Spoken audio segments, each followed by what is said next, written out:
Curious to hear how you're thinking about the moves that companies have been making over the last several days, condemning the attacks, but more importantly, withholding their political money from some of these candidates, or I should say, some of these politicians who sought to overturn that vote.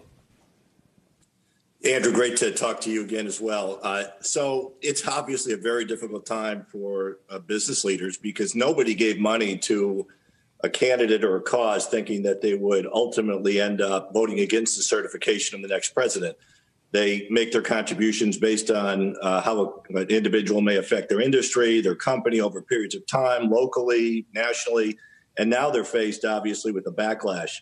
So you kind of have to separate the moment from the overall system of how financing is done to elections these days. And I think people are stopping because they want to show an immediate accountability for the actions taken by those individuals. And they don't know what to do yet. So they're pausing until they figure out how to move forward. But Mark, the question is, 6 months from now, do you believe that some of these companies are going to continue to effectively fund? I mean, look, there's an argument to be made that some of these companies were funding sedition, right? I mean, that's what we're talking about here. And whether you think that they are going to return to do that. I made an argument in yesterday's New York Times that actually this could be a remarkable moment, an opportunity for companies actually to just get out of the business of giving entirely. I personally believe it's fine for companies to lobby all they want, but the idea that you can work the ref and pay the ref at the same time seems like a terrible idea. Yeah, I read your article. Very good article, as usual, Andrew. I think that you're raising a question fundamental to the entire system. Nobody gave money to fund sedition. And this is the risk when you give money to a candidate. They may or may not agree with you. They may oppose you on taxes. They may oppose you on regulatory issues. They may have a view that affects the country very differently than you want to go. And that's the risk.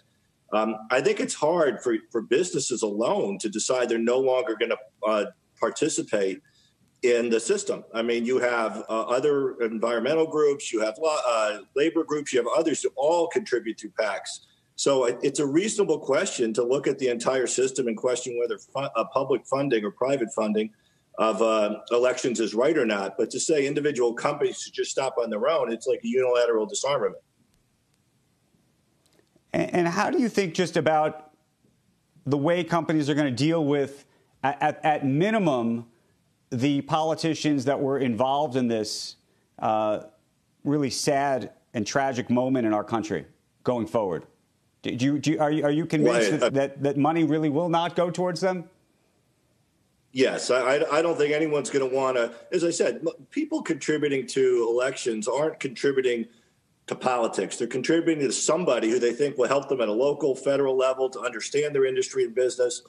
But somebody who undermines democracy and is not good for the society, not someone I think any business is going to want to support. So I do think they'll be held accountable in that there will not be money available to those who have taken that position. Hey, Mark, I wonder if there's a broader movement just to say, forget about this, forget about political giving. And this is a moment where these companies can say this, and it makes a whole lot of sense. But if you look, some of the biggest donors happen to be very heavily regulated industries, companies within those industries. What we've seen is as soon as one of those companies says right now that they're going to stop giving, all of the other companies in that industry tends to do it, whether it be all the financials, all of the telecom companies, anything along those lines. There is some strength in numbers and a reason to say, OK, this is a time to stop, and let's just say we're not going to do it anymore, especially when you consider, look, if none of my other competitors are going to be giving, then I don't have to worry when the politician who happens to head up the committee that oversees my industry, that regulates my industry, calls up and asks me for something. It's hard to say no in that scenario. And I've heard stories of politicians doing just that.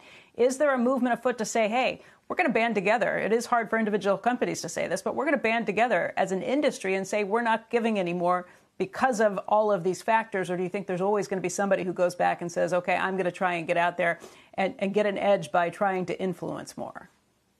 It's, Becky, excellent question. I don't know if there's a movement afoot yet, but I could tell you, I don't think the business leaders are thrilled with always being called up and asked for money for particular causes and individuals either. So I think there would be a great desire to have a completely different system, let's say, on how you finance elections. But even if in industry, companies decide unilaterally, we don't want to give anymore. Let's say if you're an energy company, but you have environmental PACs, you have labor union PACs, you have all these others who are going to continue to give to fund candidates who are opposed to your industry position, not even your company position. It's really hard to say we're going to stop and everyone else is going to continue and my interests are going to be well represented. So I think it's broader than just looking at a company or an industry and saying, how do we want to really elect people going forward in this country? Should we be going to the private sector for financing? Shepard Smith here. Thanks for watching CNBC on YouTube.